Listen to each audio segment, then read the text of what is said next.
Yes, we are live actually. Okay, so this is something like 19th or 20th episode of our live sessions, and this is Serkan Dursoy. And good news, we're actually now at the Meteor University is now part of a great new startup called Mentor Academy, and I and a lot of other people who are interested in mentoring and getting mentorship are meeting over there. We're trying to get this up, so if you like it, come join us over there. The address is down below. It's called beta.mentoracademy.co. And I'm here with Aaron today. We're actually like 12 hours apart, but you know, it's in the afternoon for me and it's early in the morning for him. So it's super great of him to like wake up that early. So yeah, Aaron, would you like to begin with quickly introducing yourself and then letting us know what we're going to talk about? Right? Sure. Hi everyone. My name's Aaron. I'm a longtime Meteor developer. I started out in I guess it was Meteor 1, about Meteor 1. So it was early 15. Yeah, and I have a small startup. I decided I actually come from a .NET background, so I have C Sharp and heavy SQL background. And for my startup, I decided back then that I wanted to do startup, and I decided to make a change. And right about that time, Meteor was getting a lot of hype, and I was looking online. I was originally going to do like the mean stack, so I got into looking at Express and all that. And Meteor kind of caught my eye, and right about then it was fixing to hit 1. So I decided to give it a try, and boy, was it easy to get started. And I was really shocked, because everything else required, all the other tech out there requires a lot of configuration and setup, and I was like, this is like heaven. So ever since I was kind of hooked, and yeah, so that's where I started. And how about now? Now that Meteor is actually changed a lot. I mean, they have added a lot of new modern JavaScript features, and some people find that a little overwhelming, and some people even go as to claim that Meteor is not easy anymore. So, what do you think about that? Well, I mean, so I've managed to take that application that was in 1.0 state and upgrade it. Now I'm on 1.5. So the only thing that I've mostly tried to to answer your question bluntly, I'd say that it's the same. It feels the same to me, except for one glaring omission to that, and that is the introduction of React. And so that's kind of really thrown me. I've gone back and looked at React, and it does seem easier in some respects until you start adding Redux, and then it becomes a little bit more complex to me. And that's the hurdle I have not jumped yet. I'm still using Blaze, but I think if Meteor were still on Blaze, I think it would feel almost the same in terms of the backend functionality. I mean, nothing's really changed. The main things that have changed has been the introduction of npm and imports, and that once you get that concept down, it's actually kind of enjoyable to see where things are coming from. It's not like one of these things where it's just the magic. In the beginning, it was just magic. You just type something in, and no matter where, everything's global. But now, seeing imports, it kind of gives a sense. I can see the appeal of it, and I'm fine with that. So other than imports, I mean, there hasn't been really a huge impact to me or my code base. Okay, so a lot of people actually don't know whether or not imports are mandatory, and I should say that they are completely optional.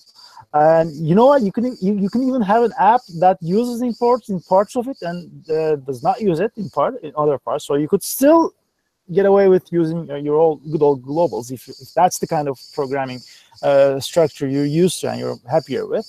And I've seen a lot of people not even use any new ES6 features at all. So using the old ES5 and using the Meteor's magic all the way. And when you find yourself maybe in need of something more modern, I mean, modern is like a word. I don't want to say one is better than the other. I just trying to paint a picture here, trying to say that they are both available and equally available, actually, indeed. So you can use one or the other, or even both. Right. So that's that. A lot of people don't actually know about this. Yeah, But you know what? it's turned into a really good like build tool. I have so much flexibility. In fact, you're absolutely right. Part of my application, I'm using imports for all the new code. I'm using imports, and I still have a ton of old code that's in the old way, and you can actually mix and match them. And I find that very, very nice. I mean, Meteor's really, I feel like they bent over backwards to kind of keep the backwards compatibility. Yes, that's actually the single most important thing I like about what MDG does with their software. They make sure they always work, and they are like backwards compatible to all the way back to 1.0, except maybe just a few things that you have to kind of migrate along the way. And even they're really simple things. I've seen a lot of people upgrade their app from like 1.1 or something to the most recent 1.5 without a hitch, without a glitch, and that's actually amazing to know. But I also have some apps that I've started like 3 years ago maybe, and actually migrated away to using imports and that kind of code structure that provides you with. And now that I've done that for a lot of those old apps, I think once you get the hang of it, it's kind of easier, because when you set aside a project for a couple of months and then get back to it, you start forgetting where those globals are coming from, and using them in some genius ways was actually good. But the other side of the picture is when you forget that one genius thing you did with some magic global there, you say, what's this code all about? And who wrote this shit? And they say, oh, I did. Okay, so yeah, I'm raising my hand. That sounds very familiar to me. Yeah, so. All right, so okay, enough of like buttering up MDG and Meteor here. Granted, we both like their build tool. Now what we want to call that. So what are we gonna do today with you? So what do you want to talk about? What you want to show us? Yeah. All right, so Sure, you're playing your screen now and you're presenting. So yeah, okay. So okay, yeah. So a little background. So I Meteor being the flexible tool that it is, I was able to well, okay. So I have a kind of a requirement. It was maybe a preference / requirement. Where I wanted to build a centralized web API, and sure enough, I found resources online on how to use Meteor to do just that. So no front end, headless, just all server side, and use like a a REST or a web type endpoints that I can, and so that's something that I wanted to try and do, and Find REST kind of came out of that. I looked online, I looked for different resources on what to do, and there was Restivus and there was Find REST. Those were the main two. Both of those are kind of more depreciated now. Hold on a minute. That's a Find REST thing. That's quite new, I think. Did I say Find REST? I meant Simple REST. Yes, I'm already starting to. I'm already starting. You are shamelessly plugging your. No, I was. All right. I'm sorry. Okay, so there was Simple REST, which was built by one of the MDG crew, and then there was Restivus. Those are the main two packages. But they've been kind of coasting for a while, and they're great, and they do what they're supposed to do. But I wanted something that I could import from npm, and I wasn't looking for as much syntax sugar. I didn't want to expose methods and stuff, so I decided to basically refactor Simple REST into what I call Find REST, and I'm using that here in an example project. And so along the way, trying to build this RESTful API, I ran into some issues, and that's where that's where the impetus of this whole conversation came from. So as you can see, this is the project. I have a project over here on GitHub where it comes from here, and this is the actual library. Yeah, but before diving into that, would you give me a couple of minutes to Yeah, sure. provide the background story of this? Because a lot Yeah. of people So are not I'll expand on that familiar more. with. Okay, I'll all right. expand on that. Right, right. So the background is, so technically speaking, what I wanted, if that's what you're talking about, is Mhm. basically I wanted to create like a hub and spoke type situation where I have many different clients on many different servers, and Mhm. each one of these clients had a long running process running on their system. So I had a bunch of file system dependencies, file system executables, and whenever they did, whenever they performed a certain task, it would Mhm. take like 2 to 3 minutes or more to run this task. Sometimes less, sometimes more, Mhm. depending on the box that I had it on, depending on a lot of other factors. And Mhm. the deployment of this particular piece of code that was in each one of my applications, because of course going back Meteor, we just have everything in one monolithic application to start. That's kind of how you start an application. Um, it was unnecessary, and I found that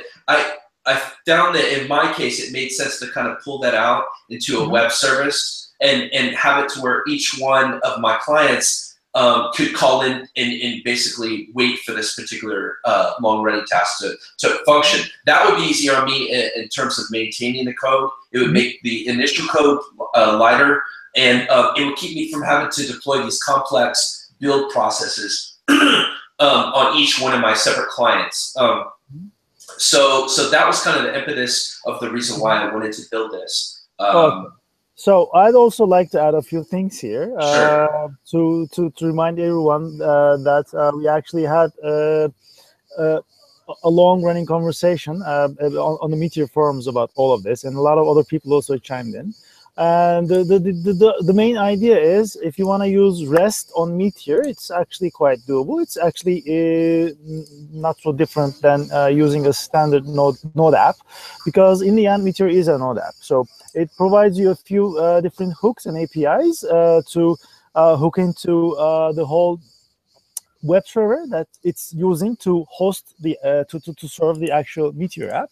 And one hook that it provides is the web app package. The web app package is the package from Meteor's core that serves the initial HTML, CSS, and JavaScript bundle.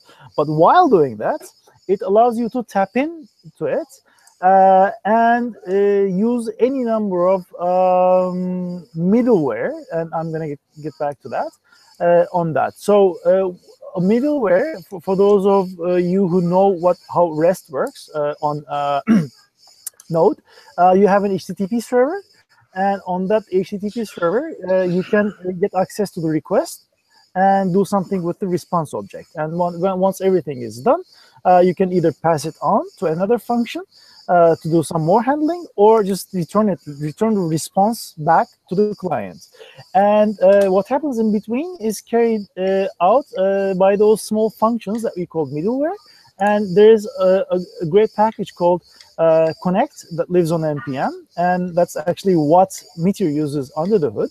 So you could tap into Connect and use different Connect middleware to, for example, create cookies, read response, so read the request body and convert it to a good JSON structure, and provide response, different response shapes, response codes,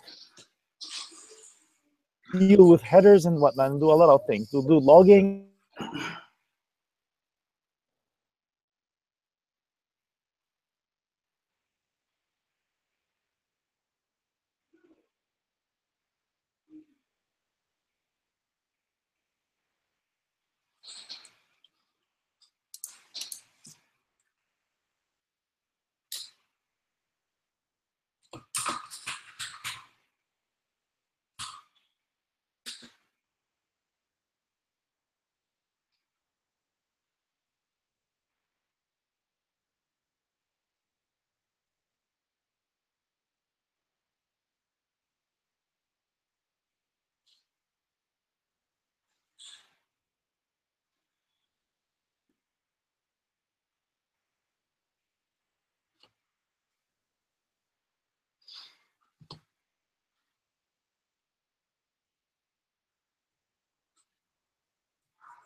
Oh, okay, I'm back. Okay. Wow. Right. Okay. So I was saying, so if you want to create REST and REST APIs, what you want to do is be able to tap into into the incoming request and use either connect or express if you're used to building with Node.js, and then provide a route handler function that does something with the request and then sends back the response with a valid response code. And in Meteor world, there are actually a couple of atmosphere packages that abstract away all that npm packages and that all that low-level stuff, and instead provide you better integration with Meteor's account system, Meteor's publications, and their methods. And one nice package is the simple REST that Aaron mentioned here. And what that package does is take your existing Meteor methods, take your existing Meteor publications, and wrap them in a way that they're exposed as REST endpoints. So that's a powerful thing because you do very minimum amount of work, and then you have a REST API along with your standard Meteor's DDP API. So that's a good thing. And if you want to be more thorough with what you want to do, then the simple REST package comes along with a few additional packages that help you build your individual REST endpoints. JSON routes is one of those packages, which is very similar to what Connect provides as an API. And it's actually almost the same, and it uses Connect behind the scenes too. And what Aaron is going to show us is based on simple REST and the JSON routes, simple JSON routes package. So the syntax, for those of you who already have worked with Express or Connect on Node, is quite similar. The only difference being it's a thin wrapper around that whole goodness. And the mic is yours, Aaron. Thanks. Right, I'll get some feedback here. Okay, so hold on. Right. So, so what I did here, so along those lines, I created a test project. So I basically took this simple REST and I factored out some of the things that I wanted to get at its core. I wanted to get at JSON routes. So what I did was I took a simple REST here and I pulled out the parts that I needed. This simple REST package here, which is built by a person from MTG, there's some packages associated with it. You have the authentication package, the routes, the core of it, integration with accounts, password, accounts base. That gives you the integration with the user collection. A bear token, which allows you to make a request in. JSON error handler, it's just it's a middleware. And then these two particular right here, I did not pull in.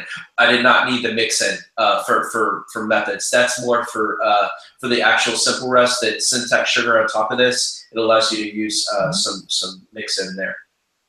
So I took these core packages here, which is what I was looking for, and and I built a demo application that uses basically JSON routes, and I found it quite easy. It was kind of nice, but the whole where this started was I started way back here, and I was having some issues with it. I was having some issues with the middleware, with getting basically the middleware to work as it should. And I was able to overcome that. And I guess that was kind of the journey that I went through. That was where this all came in. Was I had this post here where I was asking questions about how middleware works, how does the bear token works, and I think that's where you came in. You started really voicing your opinion and kind of helping me along the way. And I was able to, out of that, I created a package that had just the core that I needed, which is this right here, and I was able to build out these middleware that handles authorization and the like. This is a project here that I have open. That's here on GitHub. You can see it right here, and it just basically kind of goes through, and it's an example app using basically the core of Simple REST. I call it Fine REST here, and then so we go here, and you can see I kind of walk through how to build it and how to do basic things like create tokens and how to debug it. And so that's kind of where I was at, kind of overcoming those particular things. I can kind of walk through what I did here. Yeah, it would actually be nice. Okay, so so to start, there's two projects. We have basically a user or a client, and we have the actual web API. I did that because in my particular case, I'm going to be using it with my clients are actually going to be Meteor clients. So I'm going to be using, and there's two different things here. I'm going to be using HTTP post call. I don't know if you want to talk a little bit about that or not, but basically. For the purposes of this, HTTP post is something our viewers should actually be knowing, right? Okay. So this is a post call. So basically, I can do a post for a URL, and I can pass in headers, and pass in my token here and get a response. And that's basically all this does. This does things in a and typically you want to put a try catch around here and do something on air. This is a slightly different way. I tried it with using the async await for various reasons. Same code. Okay, so now if we want to, that's just the client side. Hold on. Okay, there's one problem here though. Async await is redundant in this call because HTTP call does not have a promise interface. And on the server side, it is actually synchronous, and on the client side, you have to provide a callback. Right. So I actually have a client for this as well. Basically, I use just a basic Meteor, out of the box hello world, and I hooked onto it. So this is where, let me split this off right here. Split to the right. I'm using the Atom editor here, just in case you guys are curious. So I make the test sync call because it is sync here. Hold on. Here's the method. Test sync. And I just make it, and I do something with results, and I just display it to the screen. So this is the way I'm actually calling the server-side method of the client, and then I call out to the REST API through this post call. So that's kind of, it's really basically this is it. Nothing magical there. If I come into the web side, the web API side, this is another project running on theoretically a different server. This is the main code here. I put everything in a startup just to make things really simple and everything on the same page, the same file. I have middleware here, which I've added, that is only called on this particular row. And then I have middleware here to actually handle any errors that I throw here. I have a simple test route that I added here that just returns the OK code, and then I have a more sophisticated one that I'm building on right now that actually uses passed in data. To start to actually, you don't need this client here. You can use something like what they call Postman. This is an application you can download and use it for. I don't know if you want to talk a little bit about that, but it's very easy here. This is just a test route that I created that calls out. You have your headers, you have your bearer token. So the integration with Meteor happens here, where you actually call out. There's a path that you can call out in JSON routes or in Fine REST. Here that actually walks you into using the Meteor count system. This is basically extra packages from the simple REST group of packages that actually allows you to tap into Meteor's existing account system and explore a specific endpoint where you can log in with a username and a password and get back a token, right? Correct. Okay.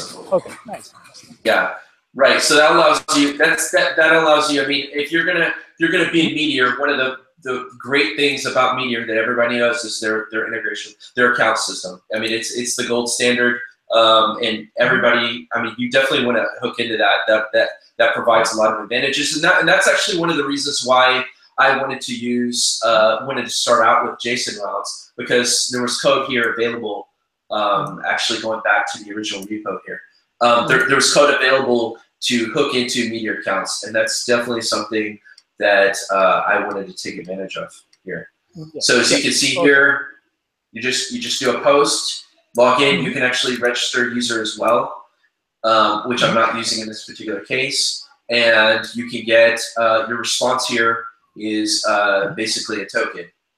Yes. So that token is actually the exact same token that you would have received into the client of your browser, local storage, when you log in using the standard Meteor's login Meteor account system. So if you actually want to give that a try, we could verify that.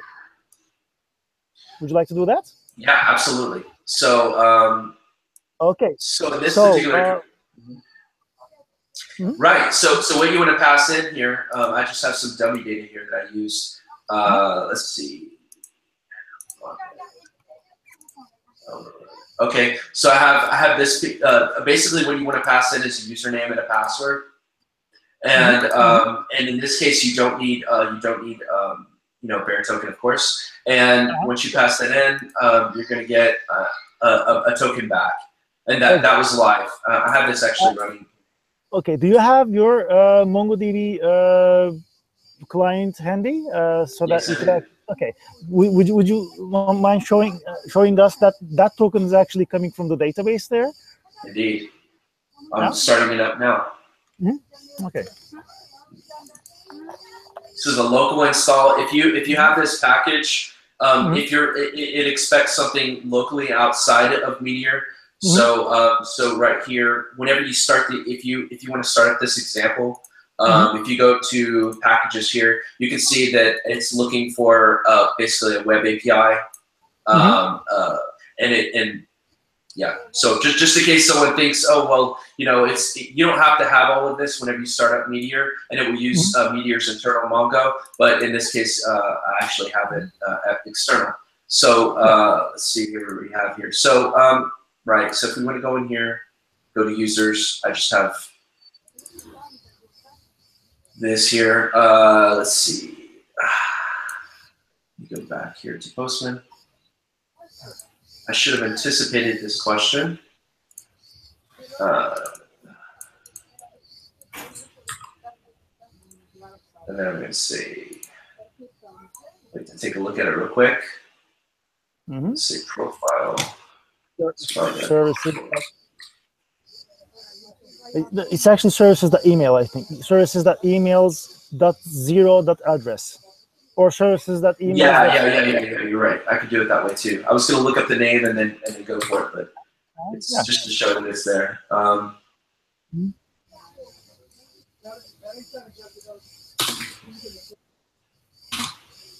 right, switched over to this new one. All right, so let's do JSON here so you can see. So it's going to be. Yeah. So basically, what we have here is a combo of whenever a token can be expired and then the token itself. And the standard Meteor account system, whenever you use a Meteor client in the browser, that actually uses Meteor's own communication transport called DDP, and logs in and then stores that login token on the client, on the browser's local storage. Is it going to be? I'm sorry. Is it going to be in services resume login tokens? Yes. Login tokens dot hash token. That's why I wanted to look it up my username. I wasn't sure of the path. services that resume that login tokens dot hashed token is what you're going to need to search for. Hash token, yeah.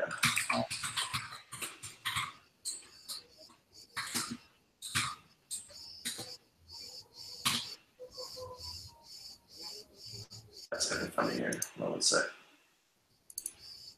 You do it this way.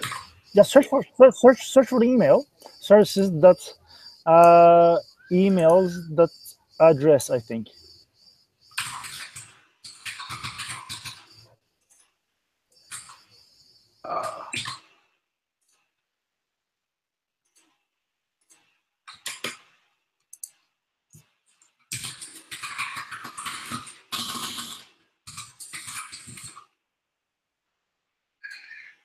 No, it's going to be.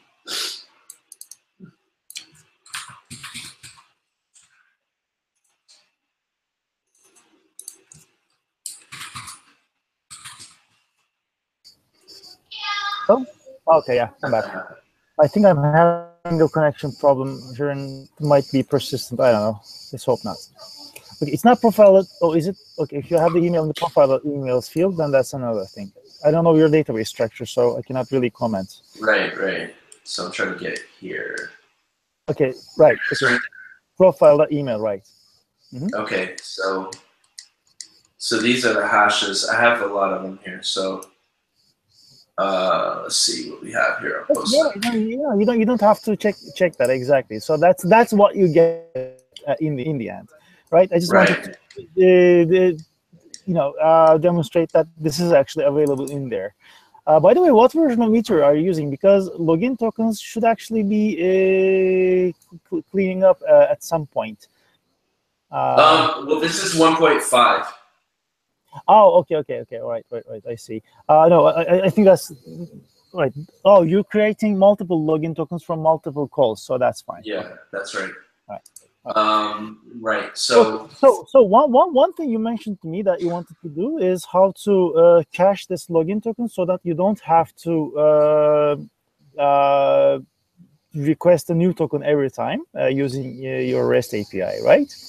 That's correct. Yeah. So one of the things is okay. So I have, in theory, I'm going to have many of these clients calling into a web API, and so and so if they're going to be using a username and password here, right? They're going to be using. I'd like to try to hook onto that process. So as this user is actually logging in, I would like to call out to the web API. Get the bearer token, get the login token, and store it somewhere here. So all subsequent calls to this web API, I'll have that token. So each time I don't have to go and get the token and then do it again. So I don't have to make 2 calls each time. I want to keep that token, at least for the session. Okay. Well, first things first, normally username and password is not something you would want to do for against an API. APIs are usually better protected with OAuth and or at least some API credentials that are used on the machine side from server to server. But in your case, I mean, of course, login using username and password also has its place. And since you're already using this package, REST accounts password package for that, this is fine. But maybe in the long run, we could discuss other authentication mechanisms that you could use for at least API authentication. But for now, let's stick to that. But I still wanted to, mention that. Anyhow, so at this point, a token, once it's generated, it has a lifetime. So it has an expiration date. So until that expiration date comes, you can reuse that token as many times as you want. And if you are a client to this API server, and you don't want to repeat your authentication over and over, you should decide for a place to cache this. And a good place to cache this, if you are using a browser or a mobile environment, is actually a device storage or local storage. So in your case, I'm assuming that most of your clients are going to be web browsers, right? That's correct. Okay, so in a web browser environment, you can very well tap into Windows local storage. Could you fire up your developer console here in your browser? Sure. Mm-hmm. Okay, so let's see. So should I run this? I'm going to run this particular application here. Okay. Mm-hmm. All right. I mean, you don't even need to run anything right now. I'm just going Okay. to show you around the browser console so that you I see. can familiarize yourself with the tools available to you for local storage. So go to the tab called Application on the top, on the far right, right before Security. Yep, on that. Yeah. So here you have a local storage in there. This is one of the places that you might want to use. And indeed, you see there are 4 different applications there that are storing something in your browser for that tab there. So Google is doing some stuff. Let's they're storing here. I'm sorry, you cut off real quick. Did you want to go into one of these?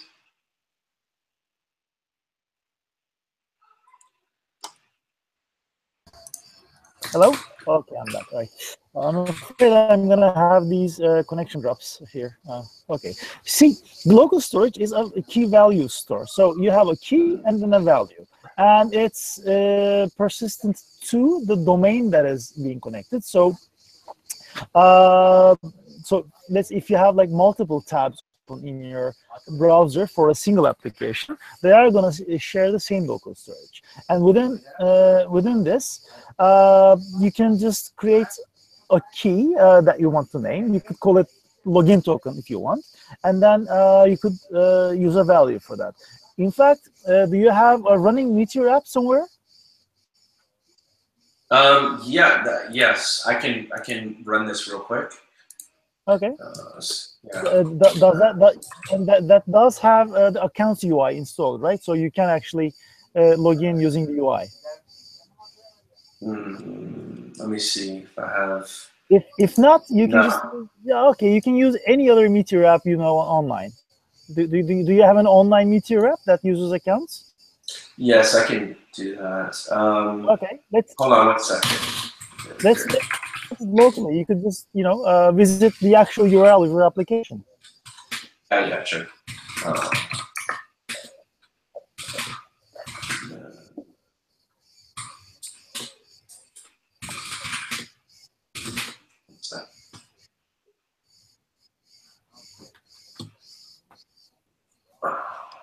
Just a moment. Do you want to talk about something else real quick? I'll be right with you. Okay. Mm-hmm.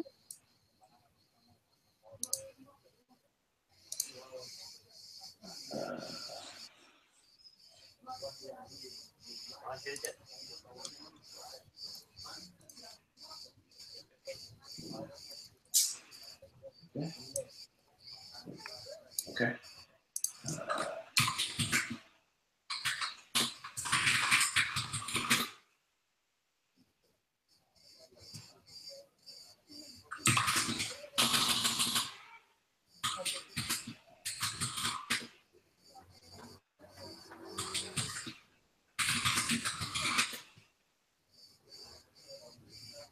Okay, let's start up now. Mm-hmm.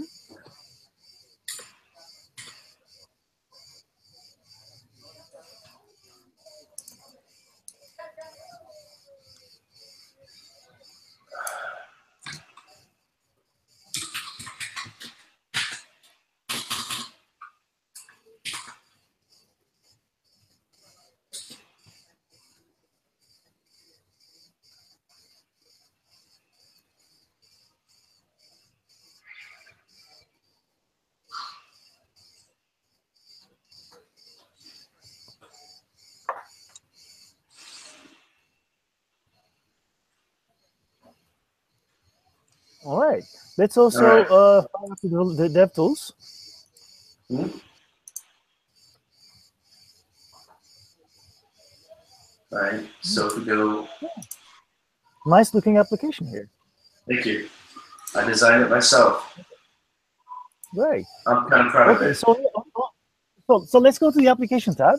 I mean, you have a point. I mean, you have every right to be proud of this because this actually looks very nice. Thank you. Okay, you see, Meteor.login token.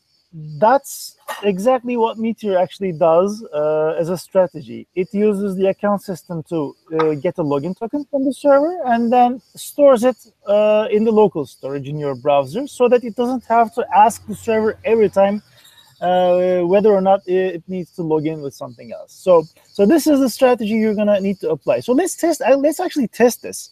Would you mind typing in your browser console down at the bottom, window.local storage with a capital S. Okay, and yeah, you see, this is just a simple object. To get Meteor.login token, that's also easy. What you need to do is window.local storage. You want me to do it again?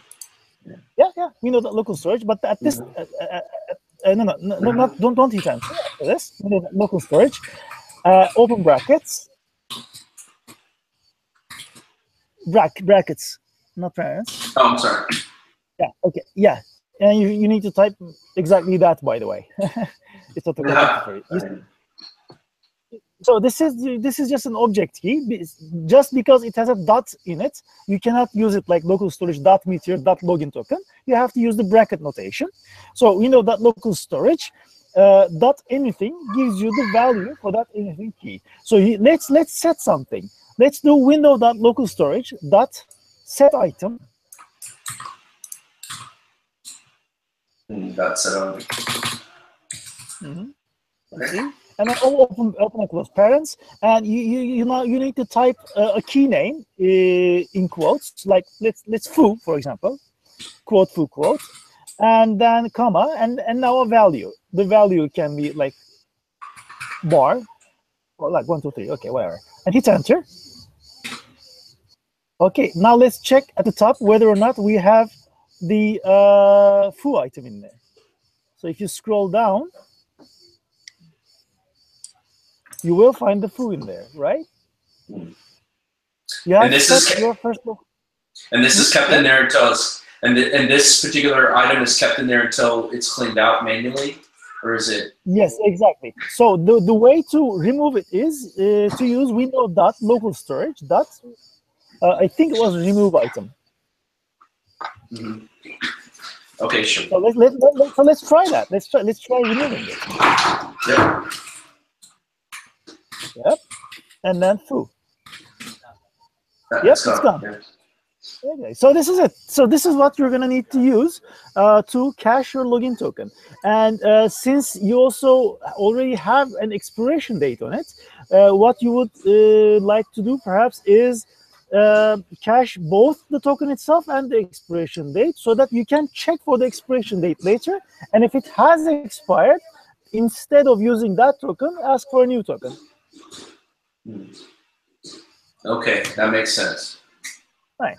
The local storage API is a little funky though, and it's not available on all browsers because I mean, obviously, if you wanna deal with old Internet Explorer, that's gonna be a problem. So instead, you could use a wrapper package from npm because npm has a few packages that make it easy for you to deal and work with local storage, and it provides you polyfills and whatnot. So instead of directly using window.local storage here, it might be wiser to import some wrapper from npm.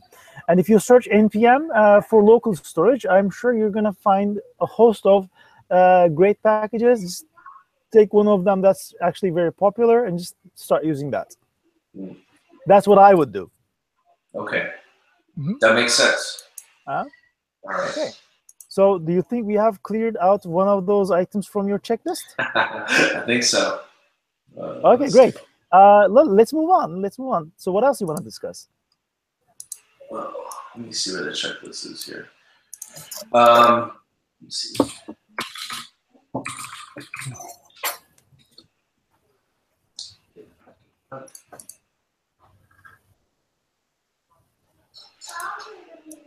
Right. So, so in this particular in this example, I had a checklist here of things that I wanted to look at. So that was definitely, that was one of them right there. Like store the bear token. Another one was, you said that the course, which is the cross origin, that was straightforward. I believe you said that this should be allow. You said this is the only setting that I would need in order for that to work, right? Exactly. So this should work out of box right now. As long as you have this line 8 through 14 in place, course is gonna work. Okay. Because what course is actually a browser's first line defense against some forms of attacks that allow malicious sites to make requests to domains that are not the domain that the user is actually visiting at the time. So, for example, if you are visiting example.com and example.com has decided to go and fetch some data from foo.com, the browser does not allow that. If foo.com actually allows example.com to do this. So, so to get that mechanic working, the browser sends a specific request type called options. So, so not get, not put, not post, not delete. There's a request type called options. The browser sends that, and if the options request then sends along the access control allow origin response, hey, I allow everyone in here. Although that's a little bit ambiguous, that's a blanket allow statement. Then the browser is going to go ahead and issue the actual get or put request, which is post request, right? So this is to let the browser deal with this. If you're not in a browser environment, though, if you're making a server-to-server request, this is not any of your concern. You can just forget about this. But since you're going to be using browsers to consume your web API, your web API needs to have this in place. Right. Okay. Absolutely. So then we had some issues. I had some issues. Well, I had some questions when it came to the singleton versus concurrency objects. So I think we talked a little bit about that. But basically, one of my concerns is that in this particular example, if I have a people class, and whenever a client calls this route, I instantiate this person class. And what I was worried about was, since this was a long running application, this is just a sample, but in reality, this particular route would take this piece of information and it would do a process with it. It would take a while and it would use it several times. Okay. Within the window in which it grabs it and starts using it, I was worried that another client could come in here, potentially, call this route and populate person with a different set of data. And what I mean by that, All right. Well, the thing is, it all depends on what that person class does. If that person class instance code uses the same data behind the scenes, and if that route mutates that data, what happens is one route starts, you get a call on your API on that route, and it starts working on the person, and then if another call comes for that same person, and that also starts to do something, you're obviously going to end up with some clashes. But this is not a concurrency issue. This is more like a work or application behavioral design issue. If you need to be able to have concurrent work on some part of data, you have to design your data structure in such a way that multiple simultaneous calls can work at the same time. Or if multiple simultaneous calls want to work on the exact same part of the data, then maybe you should have some mechanism in place, maybe a flag on the database to say, hey, I'm still working on this, so maybe come back later. Right? Okay, right. So I didn't know whether, well, so it could be both ways. It could be where I will have multiple databases with the same collection name. This will be the same. And I can have multiple calls come in for this database. Let's just say this is 2 different databases, or on multiple databases, and use this person object, which is going to be the same structure for all. So yeah, I don't know. I didn't know whether this new that happens right here actually creates a new instance only for itself, and it doesn't share it with subsequent calls that come in here. So that is correct. An instance of a class is only created and done with within the life cycle of that request. Right. So you create an instance of person on that on a hit to that route, and there's another hit to that route. That's another instance of the person. But since you are using classes in such a way that you have a constructor, and that constructor does something, for example, a find or a find one is not a problem. But if you are using that person instance to also update something or mutate something, then that might be a problem. That's an application behavioral issue. But not. But technically speaking, those are 2 different instances. Right. Okay. So they'll have their own set of data no matter just exactly. Right. Just because it's doing a new again, because it's calling new again. Okay. Yes. Right. So that was kind of the question I had on that. Okay. Another thing that kind of worries me about using a REST API to do something with to carry out a long-running request is this. So you see, you tell your API to do something, and usually API clients expect a return, a response within a few seconds at tops, right? Better yet, a milliseconds, and otherwise they kind of time out. And usually timeouts are configured for like 10 seconds or so, because you call an API and you don't get a response within 10 seconds. There's something fishy going on.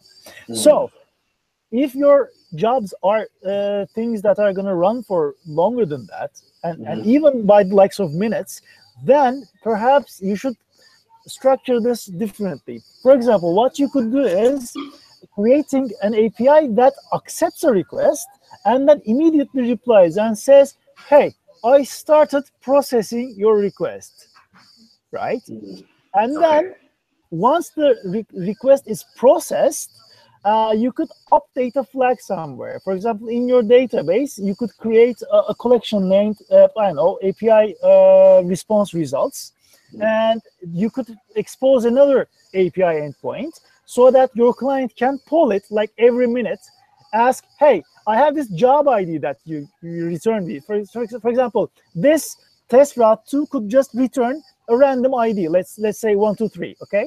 And then 123 is the ID of the task that this person instance is going to carry out along the next few minutes. And then you could create another API endpoint that is test route 2 / query results for ID. And then I could call that endpoint, pass in the ID 123, and it could return in progress. Again, in progress, or error, or I have actually completed this job. I see. Or if you don't want to be polling your client all the time, you could, for example, accept another optional parameter that is a callback API endpoint. Let's say when I call this endpoint from my client, and I also have a server somewhere, and I have my own REST endpoint in there, okay? I tell your server to, hey, process this, and when it is completed, please call my API with the result. And this is actually called a webhook. Interesting. Yeah, if you read up on webhooks, you're going to realize that that's how they work. Because polling an endpoint to ask for results is like at best inefficient. If a job is going to take like 30 minutes and you're going to ask, are you done yet? Are you done yet? Are you done yet? Like a spoiled child, you're not going to want to do that, right? You could just tell your child, tell this, hey, once you're done, you inform me, okay? Right? That's a better form of communication. But that means your client should also have its own server side application so that it can accept a callback. So if this is something you want to implement, this is actually quite popular nowadays. They're called webhooks. And if you don't want to deal with that, you could just create a polling endpoint so that your client simply polls and asks, hey, are you done yet? The webhook sounds interesting. I'll have to look at that. Yeah, and that's doable within a Meteor server side method call here. You could set up like a webhook here. Yeah. So I just make a call here, and then it wouldn't be something where you would. Oh no! A webhook is another REST endpoint in your client. So in your web API user application, you create a small REST endpoint. Okay. Interesting. Yeah. We'd have to maybe that's a round two to take a look at that. Yeah. So I haven't seen. So you basically your server, your web API server is a server application, right? And your web API client is a client and server application. Yes. Where its server already also has a small REST endpoint. Okay. Which accepts results from your server API. Right. So it's like a redirect. Okay. Yeah. Interesting. Just look up the keyword webhook, and you're gonna find lots of information. It's just a concept. It's just an idea, and there are some implementation standards people have agreed upon. But you don't have to concern yourself with that. You can start with a bare bones that solves your problem, and then you can gradually move on to a more standards-based implementation. Great. I'll take a look at that. Yeah, but if that's overwhelming, polling is also another strategy that's been in use for like 20 years. Right. No, webhook sounds fancy. I want to check it out. So. Yeah. Right. Right. Okay. Okay. So I think we covered the the retrieval, the concurrency concepts, webhook for middle. Just in the just to go back to something you asked, you said whenever a user logs in, and you wanted to pass that username and log in to the web API, where exactly would you pass that in? What method call? There's accounts I know has several methods that you can hook onto on the server side. Would that be a place where you know what I'm saying? I actually don't follow you at this point. Okay. I just wanted to go back a couple of steps. Yeah. You were saying that that it wasn't that I should, in order to log into the REST endpoint using user login like we were doing earlier, I'm going to need a username and password. And I know you said that wasn't something that we should do. Yes. Right. But I still, for right now, I need to hook onto that process. Okay. Where exactly do you hook onto that process and pass in that username and password to wherever you want? For example, the first time you call your API, it would be a good place to log in. Sorry, here's a good workflow.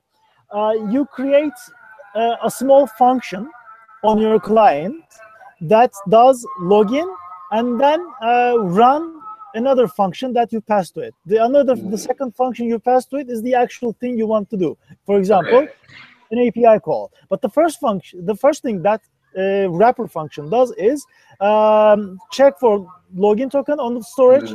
If there is one, invoke the function. If there is nothing in the local storage or it's expired, run the username password login, cache the result, and then use that result to run to invoke the function. I see. Because you can pass around functions, right? In JavaScript. Functions are first-class objects, so you can pass a function as an argument to another function. Right. So if you say if let's say you have a function that does an API call, you can pass that function to another function as an argument. Right. Does it make sense? Yes, it does. Okay.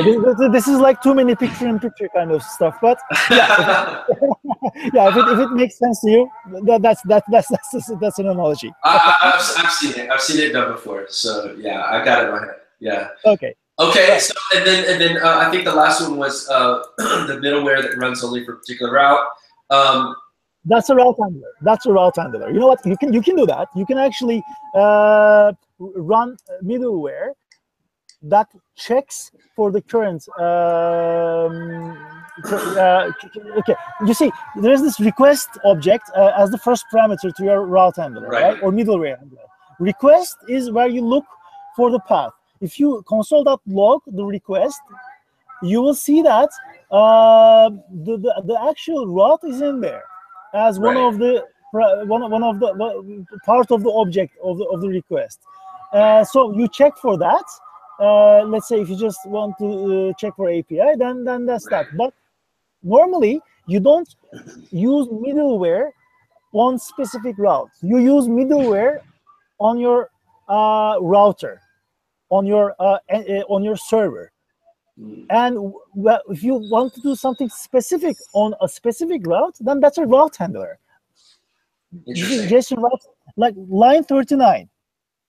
Well, the problem I was running into to start was whenever I was calling the login, user's login, it was trying before I had it where it was just like this.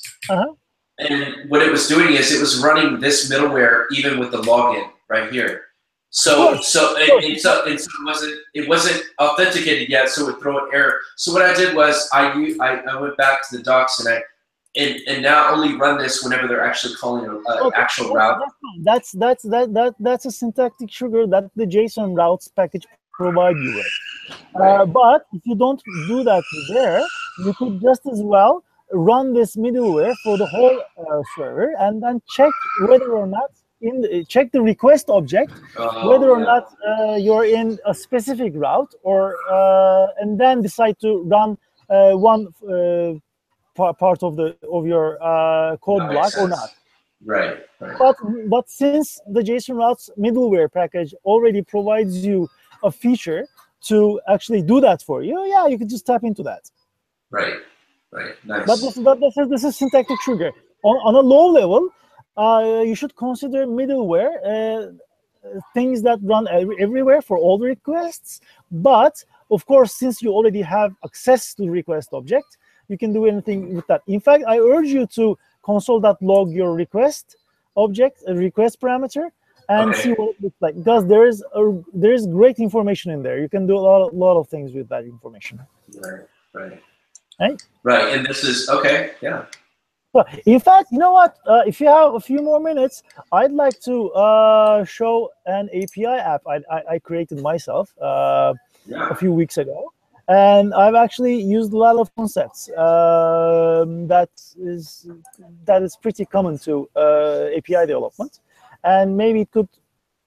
It's very low level. It uses Connect, and you'll be surprised by the similarity of that code to this one, and maybe that could encourage you to look into more of that too. Right. Okay. So in that case, you could stop sharing your screen. Sure. And then let me fire up my IDE.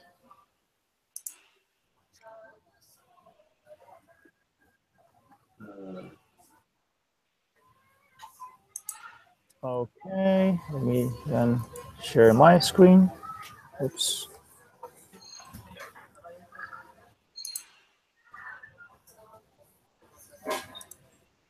Okay, share screen.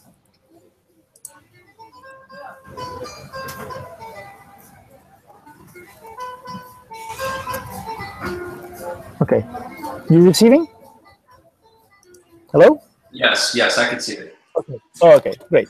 So, quick background story. This is an application that transfers CRM data from a few websites to a backend data warehouse application. So this is an enterprise internal application that's exposed to just a few clients. It's behind a firewall.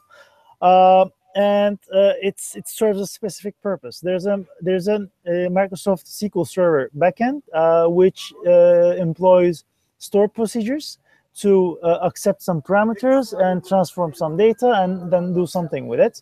And what this API is, a front end to that backend application that's built using stored procedures. So.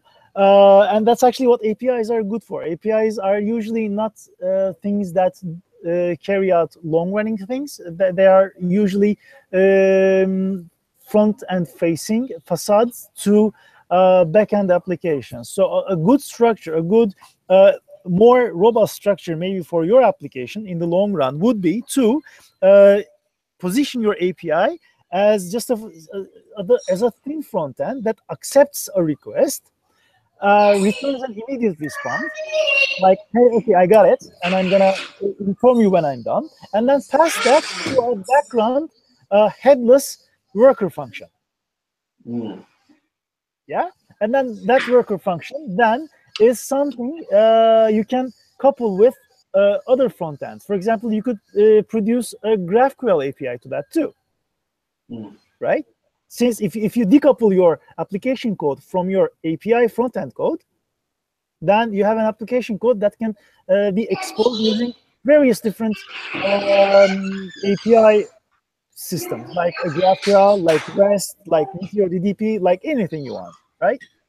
But that's something for you to ponder down the line, but not an urgency right now. So let me show you what I do with a few things. Okay. So I'm basically using Meteor's web app to tap into its connect handlers. So webapp.connect handlers is actually a connect app. It's the actual app that Meteor uses to serve HTML, CSS, and JavaScript. And this is very similar to an Express app. So if you had used import Express from Express and then app equals Express open and close parentheses and then like connect handlers dot use app kind of structure that other people are used to, you would have ended up with exactly the same thing, nothing too different. So this is using some. I hope it's not too small. Okay. So what I do is, so body parser. This is a middleware package, just like your middleware that you're using on the API route to check for logins, right? So this is just a function, and it does something. What it does is passes URL encoded bodies, and then I use a JSON body parser. What this does is looks into the incoming request body, and then if it finds a JSON payload in there, JSON-like payload in there, it converts that to an actual JSON object, because JSON, it parses that JSON-like string into an actual JavaScript object. Since JavaScript objects are serializable into text, and request payloads cannot be actual JavaScript objects, they are serialized text. So what this does is take that text and convert it to JSON. And if you look into the actual source code of JSON routes, you're going to see the exact same thing. I bet you're going to see this exact line in there too, right? Right. Because it accepts a request and converts it to a JSON structure for you. Okay. And then I have a function called add request ID. What this does is takes the request object, and here's where it becomes interesting. A request object can be changed along the way. It's mutable. So this creates a random ID and adds that ID to the request object. So as all the following middleware and my route handlers are going to be able to see that ID in there. This is good because I'm using a logging function in multiple places in my app. And I create different logs, and I want to distinguish unique requests when I look at my log. So if I have a request ID when I log it, and if I log the same request multiple times along its lifetime, this is handy. I know that that's the exact request I'm using, right? And then I have a couple of middleware functions that I created. For example, a log request middleware function. What it does is, this is a typical request response next. Does it look familiar to you? It should. Yeah. This is because this is what you're doing with your middleware with JSON routes. I create a data object, and then I mutate the request object. I add a request timestamp and add a request phase. I call it accept request, so that at this point in time, when I look at my logs, I know exactly when this was logged. This is the initial incoming request. When it's formatted properly, I log it. I have a logger function somewhere, which what it does is takes the ID, request timestamp, blah, blah, blah, and actually stores them on the database. I use MongoDB for logging in here. Okay. And then I call next. So what this does is, hey, let's run the next middleware function, or whatever comes next. And then add default headers. Okay, let's see what that does. Oh, course headers. No surprise, because it's a server-side application that should be callable by a few different clients. Okay. And then I check content type. I want the content type to be application JSON. And if it's not application JSON, I throw an error using the next, so that the calling client knows that either the content type is missing or it's not application JSON. And for handling errors, actually, an error handling middleware has a different signature. It starts with error and then request response next. So if there's an error, everything is skipped and the handler's middleware is run. And what it does is creates a nicely formatted error message, an error object, and responds with that along with an error code, something other than 200. So 200 is for OK. I reply with 400, 500, or something similar. Right. And then I provide a good, nice-looking error message. So that's that. In the meantime, if all those passes check, I check the request body. So this is also important. A request has to have a body. If it doesn't have a body, that's a problem. Maybe that's a hack attempt, right? So I check for that, and if there's a problem, again, I send back an error. In some other project, actually, I had also implemented a rate limiter middleware. I was checking for the IP address, and if that IP address had a call in the database within the last 3 seconds or so, or no, I implement the logic where if within the last minute, if it had more than 100 requests, I would just reply with an error. Basic rate limiting. You could do that too. So because you don't want some client to peg your server with thousands of requests. Right. That's like a DOS attack. Yeah, exactly. So you could use a middleware for that purpose too. And then in the end, I just create a router. So connect route is a router package, just like Flow router or React router or like Iron router. But what this does is it works on the server side only, and the connect router package gives me these get, post, etc. Kind of looking API signature along with a handler, and the handler signature is request and response, and if you are using it, next. So this is basically the route. I log and respond with something, respond with an index.html file. And for other routes, I have a routes function that I created. I have multiple handlers, so this is now getting complicated. So I'm not going to dive into the details of this, but this is a wrapper function that returns multiple routes.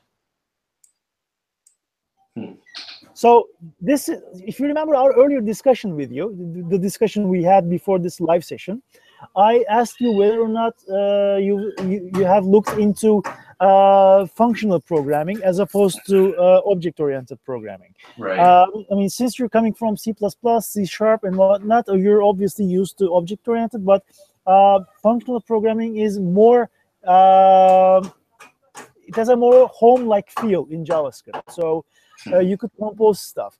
And what this function does, returns other set of functions that create routes for me that look exactly like these. So, for example, route setup with ID prompt checks. So I get the router object. You see, instead of using a singleton global router, I am passing in the router. This is another earlier discussion we had. This is dependency injection. Right. I inject my router dependency. Instead of importing my router instance, using it as a pseudo singleton, I inject my router into this so that it's actually more testable. It's more independent. It doesn't depend on something magical coming in from a global. And then I set up something, route setup with ID param check. What it does is simple. You see, there are two different routes it's set up. It sets up a route path and then a parameterized path. And then there's a handler function. You see, this is the same thing we discussed like half an hour ago. I told you that you could pass in functions to other functions. Let's see what this handler is. Newsletter. What is newsletter? This is, you see, this is a handler function that looks exactly like your other handlers. The difference is it's passed in as a function. And hey, I pass it again to my route handler so that it gets invoked. So instead of writing that, I could just have done this. You see, the same thing. Yeah, I see. So, yeah, so I urge you to play around with these paradigms. It might come in as a surprise to you in some ways or others because you're used to some form of programming paradigm.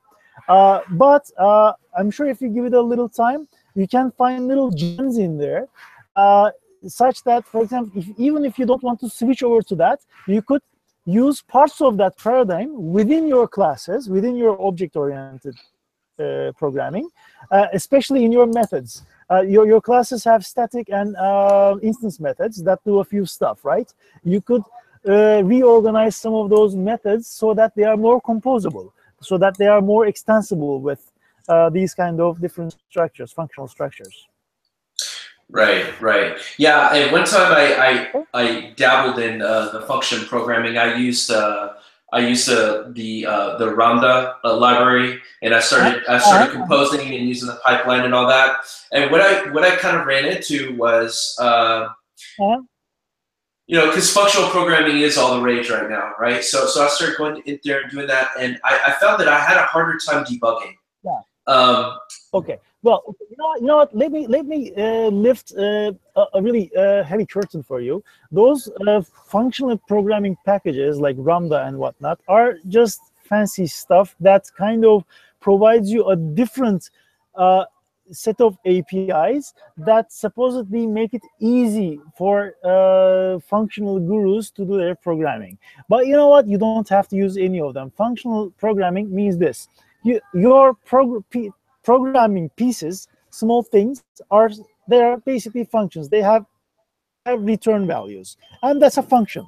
And if your function has a single input, doesn't look outside of the function to do something, doesn't look for the existence of a global, for example, and then returns something with that input, and every time it's invoked, it returns the same thing. So if you have a function that adds 2 to its given number, and if you pass it 10, you always get 12.